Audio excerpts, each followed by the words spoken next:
सास बहू की तकरार और नई शुरुआत। मधुबन नगर की सबसे बड़ी हवेली में लीला देवी अपने बेटे विक्रम और बहू प्रिया के साथ रहती थी। लीला देवी अपने ठोस विचारों के लिए जानी जाती थी, लेकिन उनका व्यवहार प्रिया के प्रति कठोर था। दूसरी ओर प्रिया विक्रम से बहुत प्यार करती थी और हमेशा चाहती थी कि उसकी सास उसे अपनाए, मगर लीला देवी ने हमेशा उसे ताने दिए और कोई न कोई कमी निकालते रही। सुबह का समय था।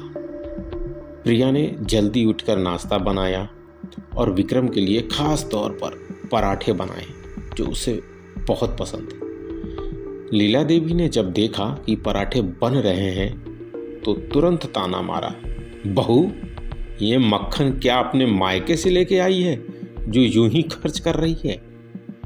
प्रिया ने हल्की मुस्कान के साथ जवाब दिया, माँ जी, विक्रम को पराठे बहुत पसंद हैं, इसलिए मैंने सोचा कि उनके लिए बना दूं। और विक्रम की ओर देखा।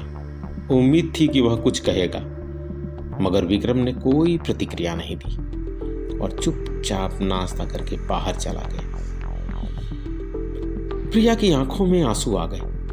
लीला देवी ने उसे नीचा दिखाने का कोई मौका नहीं छोड़ा और सबसे ज्यादा दुख उसे इस बात का हुआ कि विक्रम ने एक शब्द भी नहीं कहा। प्रिया अपने कमरे में जाकर रोने लगी। उसे अपने मायके के दिन याद आ गए। एक बार उसने अपने पापा से चाट खाने की इच्छा जताई थी। माँ ने उसे डांटा था कि घर पे चाट नहीं मिलेगी, लेकिन पापा ने तुरंत बाजार जाकर उसकी पसंद की चाट ला कर दी थी। आज वही प्रिया जो अपने घर में लाडली थी, ससुराल में छोटी छोटी बातों के लिए ताने सुन रही थी। शाम को जब विक्रम घर आया तो प्रिया ने उससे शिकायत की, विक्रम, तुम्हें मेरी कोई फिक्र नहीं है। माँ जी जो कहती हैं तुम कभी कुछ नहीं बोलते।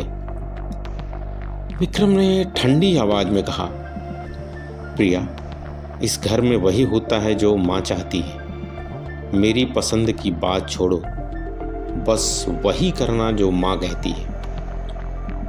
प्रिया ने नाराजगी से विक्रम से बात करना बंद कर दिया। उसे लगा कि उसकी बातें विक्रम के लिए कोई मायने नहीं रखती।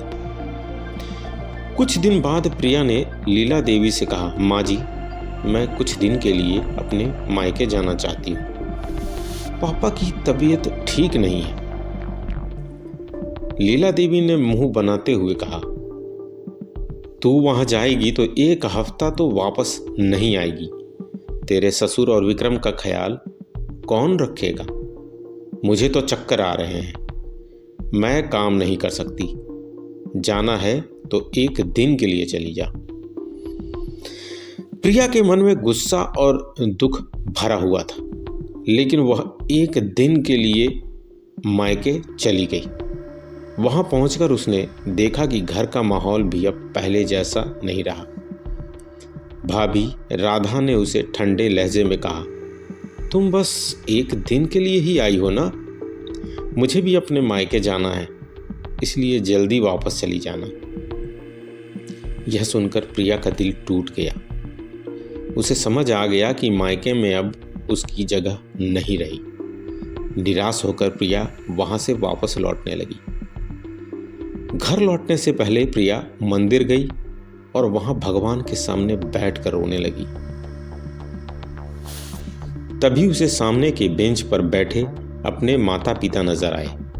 प्रिया भागकर उनके पास गई और पूछा, माँ, पापा, आप यहाँ कैसे?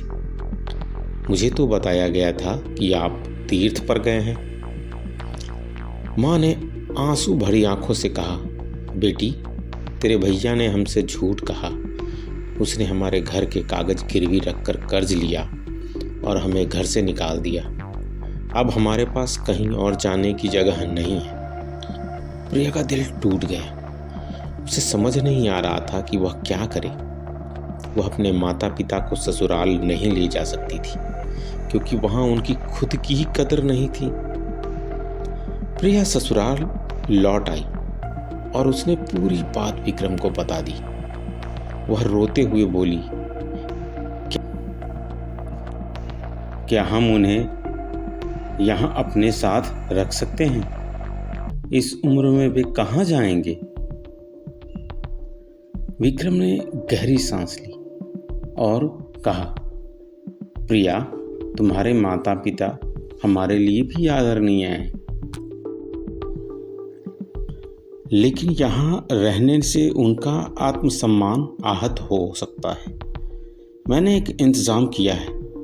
विक्रम ने प्रिया को अगले दिन एक पता दिया और कहा कि उसके माता पिता वहाँ पहुँच गए हैं। प्रिया जब उस पते पर पहुंची तो उसने देखा कि उसके माता पिता एक छोटे से आरामदायक घर में रह रहे थे। विक्रम ने उनके लिए एक छोटा सा घर किराए पर दिलवा दिया था और उनके सारे खर्च का इंतज़ाम कर दिया था।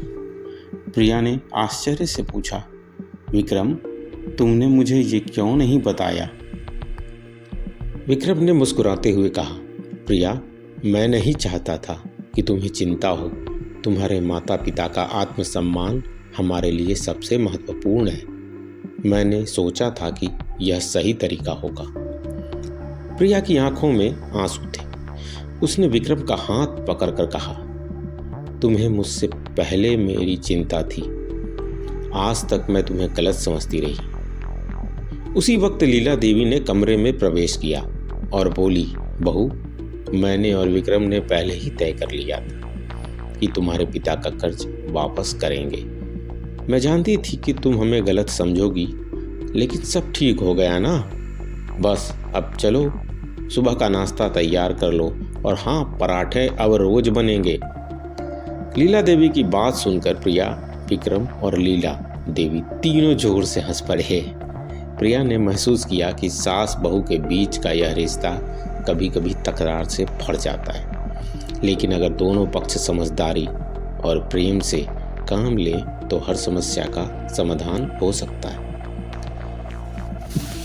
यह कहानी दिखाती है कि सास बहू के बीच की तकरार को समझदारी और दिल से सुलझाया जा सकता है। लीला देवी और प्रिया के बीच की यह दूरी धीरे धीरे प्यार में बदल गई और विक्रम ने यह साबित कर दिया कि परिवार का आधार प्रेम और सम्मान पर टिका होता है। अंत में सभी ने एक दूसरे की अहमियत समझी और परिवार को एक नया अध्याय शुरू हुआ।